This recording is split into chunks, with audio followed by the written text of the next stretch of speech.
impeachment na ang itinangkang i-file laban sa iba't ibang opisyal. Subalit, dalawa lamang ang umusad. Ito ang impeachment trial ng ating former President Joseph Estrada at ito nga po ang impeachment trial ni Chief Justice Renato Corona.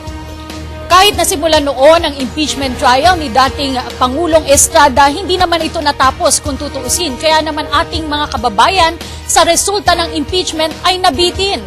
Kaya naman dito sa paglilitis ng punong maestrado, ang hangad ng taong bayan ay hustisya at resulta. Ngayong hapon, tara na at sama-sama natin pakinggan ang mga opinyon ng ating mga bisita, ang kanilang paghahambing sa mga impeachment cases sa ating bansa. Malalaman natin, maririnig natin mula mismo sa mga bibig ng mga abogado at mga estudyante. Huwag na po nating patagalin at simulan na ang programang nagpatuloy na nagbibigay po sa atin ng kaalaman tungkol dito sa kauna-unahang impeachment trial ng ating Chief Justice. Ito ang programang Ang Paglilitis, Katarungan para sa Bayan.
Ayon po sa Pag-asa, patuloy daw po ang pag-init ng panahon. Pero dito sa studio at ngayong hapon, mas mainit pa po ang diskusyon dahil ilang araw na lang, Cathy, ay magbabalik na po ang impeachment trial. Importante pong pag-usapan natin muli ang mga issue na dapat nating malaman at maintindihan dito sa impeachment trial ni Chief Justice Renato Corona. Magandang hapon. Ako po si Attorney Mark Castrodes. Magandang hapon, Pilipinas. Ako si Cathy San Gabriel at Mark. Kagaya nga ng ating nabanggit kanina sa ating introduction, bagamat hindi natapos ang impeachment trial ng dating Pangulong Estrada, ay marami pa rin ang nagkukumpara dito sa impeachment trial na nagaganap ngayon dito kay Chief Justice Renato Corona. Dahil nga po, Cathy, itong ating nagaganap na impeachment ay nagsiset ng president or pwede siyang tularan ng mga proseso pang darating in the future. Importante din po ikumpara natin ito. So, nang naganap ng impeachment trial ni former President Estrada, nag-mature na kaya tayo? Gumanda kaya ating sistema? Yung ating mga leaders, yung ating taong bayan? Paano kaya natin napapaganda ating demokrasya? Lahat ng mga sagot sa tanong na yan ay tatalakayin natin ngayong hapon. Siyempre, Mark, magbibigay pa rin tayo ng mga updates tungkol dito sa proseso nga ng impeachment trial na pansamantalang nakabreak nitong kay Chief Justice Renato Corona. Samantala, kay Gio naman tayo tumungo. Siyempre, makukuha natin lahat to sa pinagsamang puwersa ng PTV, IBC, Philippine Information Agency, Radyo ng Bayan, 15 cable and news networks nationwide. At siyempre, meron tayong new media desk, kaya mapapanood tayo sa www.ptv.ph. Ako po, si Gio Tingson.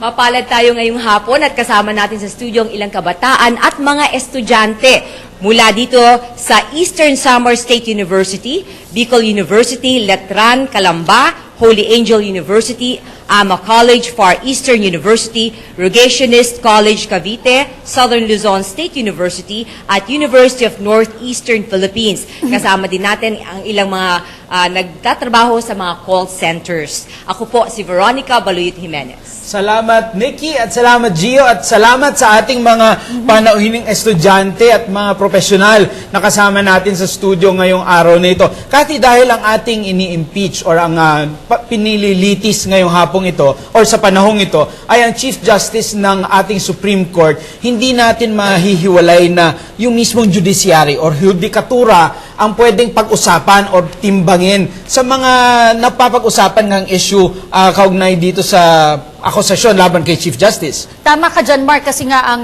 Supreme Court, ang huling takbuhan nating lahat pagdating sa usaping legal, kaya naman hindi ito mahihiwalay dito sa usapin ng impeachment trial ni Chief Justice Renato Corona dahil malaki rin ang magiging epekto nito sa ating sistema ng hudikatura. Tama yon. At para maintindihan pa po natin lalo kung ano po ang tingin ng taong bayan sa ating judiciary or hudikatura, panoorin po natin itong report na hinanda ng aming kasamang si Nikki. 23 na ang naging Chief Justice sa ating bansa, kabilang na si Chief Justice Renato Corona. Bagamat iisa lamang ang bilang ng boto ng punong maestrado sa 15 miyembro ng Supreme Court, itinuturing pa ring primus inter pares o first among equals ang Chief Justice. Sa ating kasaysayan, sinasabi nilang hindi matatawaran ang respeto at pagtingala ng taong bayan sa mga nauna nating punong maestrado. Sa mata ng publiko, ang Korte Suprema ay kinikilala sa pamamagitan ng punong maestrado, gaya ng Concepcion Court, Fernando Court at Puno Court. Isa sa mga naging punong maestrado na itinuturing na pinakamagiting na bayani noong World War II ay si Justice Jose Abad Santos. Noong 1942, si Abad Santos ang naging kinatawan ng Pilipinas nang umalis si Pangulong Manuel L. Quezon patungong Estados Unidos. Siya ay nahuli at pinatay ng mga Hapon dahil sa kanyang pagtangging ialay ang kanyang katapatan sa mga kalaban. Pero bago siya namatay, sinabi niya sa kanyang anak na huwag umiyak dahil isang karangalan na ibuwis ang buhay para sa sariling bansa. Hindi anya lahat ay nabibigyan ng ganitong pagkakataon. Siya ay 56 na taong gulang lamang nang siya'y patayin. Ilan pa sa mga naging prominenteng Chief Justices ay sina Roberto Concepcion na piniling magretiro ng maaga. Ito'y dahil di niya masikmura ang pagsang-ayon ng mayorya sa validity ng Marcos Constitution sa kabila ng mga tanggap na kamalian sa ratifikasyon nito. Nariyan din si Cesar Bengzon na siyang nahalal bilang kauna-unahang Pilipino na maging hukom sa International Court of Justice. Si Hilario Davide Jr. naman ay naitalaga bilang ambassador to the United Nations, samantalang si Manuel Moran ay naging ambassador sa Spain at Vatican. Base sa kasaysayan, sa paghahanap ng mga bayani, ang mga mamayan ay kadalasang tumitingala sa punong maestrado bilang batayan ng isang modelong public servant. Ang Chief Justice ay siyang inaasahang mamumuno sa kataas-taasang hukuman sa papel nito bilang huling tagapagtanggol ng demokrasya.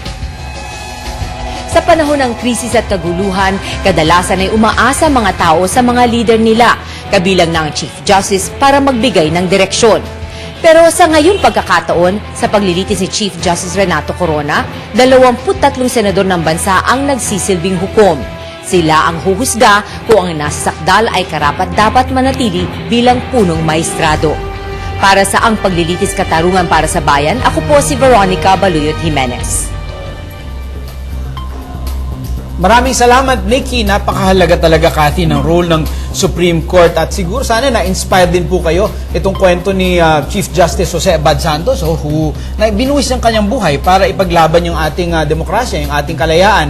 Kaya importante paglaban din natin na gumanda pa ang ating demokrasya, ang ating sistema. Oo nga, Mark, madalas ay nadidiscuss natin dito sa Ang Paglilitis, yung pagkukumpara natin dun sa sistema ng hudikatura noon at ngayon at maging sa mga punong mahistrado noon at ngayon. Tama yun. Pero hindi pa po tapos ang kwento ng Pilipinas at lalo pong nagmamature at lalo pong napapaganda ng ating mga leader ng ating bansa. Siyempre, kasama po natin ngayong hapon ang magbibigay ng kanilang punto de vista sa mga nagaganap sa ating judiciary at sa nagaganap nating impeachment, pati na rin yung impeachment ng panahon ni former President Estrada. Kasama natin ang mula sa USC-UP University Counselor si Jules Giang. Welcome back, Jules.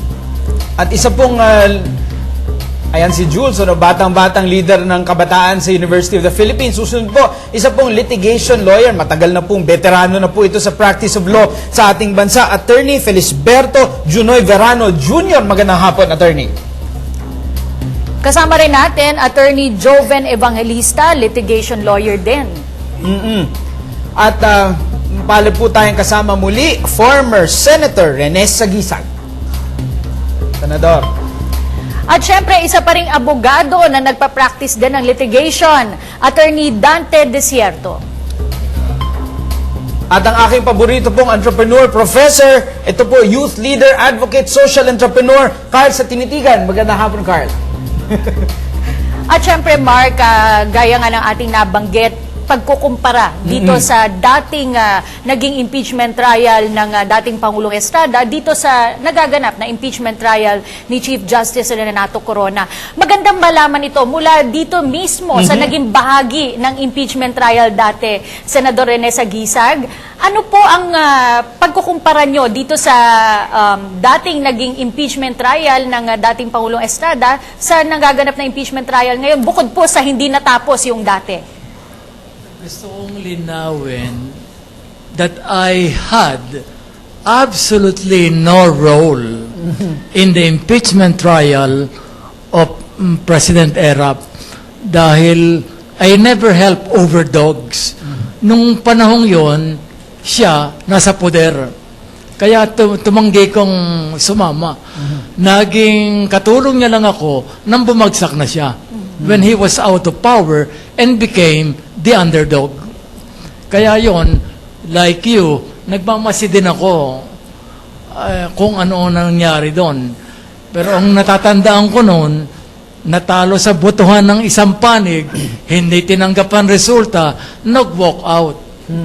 Kaya to me, that was not a good lesson sa pagsunod sa batas. Dahil sa demokrasya, when dumating ang isang controversial issue, you take a vote. And then, no matter whether you win or lose, you follow ang resulta. Pero doon, lumaya sila at nag-people power kuno.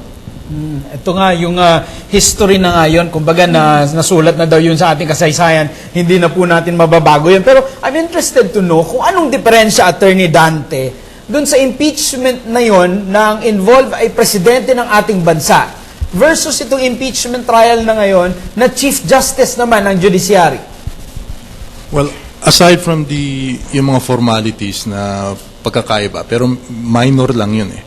Pero yung napansin ko, dito sa impeachment trial ni Chief Justice, ginamit talaga yung impeachment court para sa discovery proceedings. Ano yung discovery proceedings? Ito yung mga paraan para makuha mo yung ebidensya na gusto mo. Ginamit yan ng prosecution talaga, minaximize niya yun.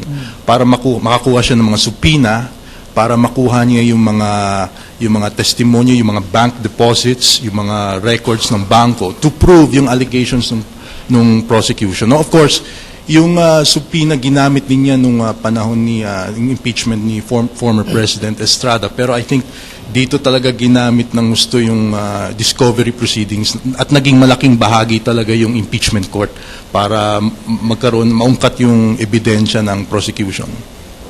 Maraming salamat, Attorney Dan. Gusto kong makuha yung reaksyon ni Attorney Evangelista dito. Would you agree with Attorney Desierto na nagamit ng prosecution itong impeachment court para sa modes of discovery o para makapangalap ng mga ebidensya laban sa punong maestrado? Well, ang prosecution nakapag-file ng iba-ibang klaseng motion o kahilingan para payagan na makapagpresenta ng ebidensya. Pero ang kaibahan nito doon sa paglilitis dati, yung impeachment proceedings kay dating Presidenteng Erap Estrada, sa ngayon, dahil kung mapapansin natin, ang Supreme Court ay nagpapalabas ng kung ano-anong order, issuances, na ang nagiging resulta ay napipigilan yung ilang mga testigo at yung ilang mga ebidensya na may presenta. Isa na rito yung temporary restraining order ng Supreme Court para pigilan yung pagpipresenta ng dollar accounts. Itong Attorney Junoy, Attorney Verano, narinig po nabasa po natin na yung impeachment ni former President Estrada, nagkaroon po sila ng pre-trial. At itong impeachment po ni Chief Justice Corona, wala pong pre-trial. Galing sa inyo, from your experience, malaking difference po ba ito? Para maintindihan po ng ating kababayan. Alam mo, maganda sana kung may pre-trial para nailiwanag yung mga issues. Hindi na pinayagan yung pre-trial because according to the new procedures on impeachment, it stated that the trial should commence practically immediately upon receipt of the impeachment documents. Yun ang ginamit.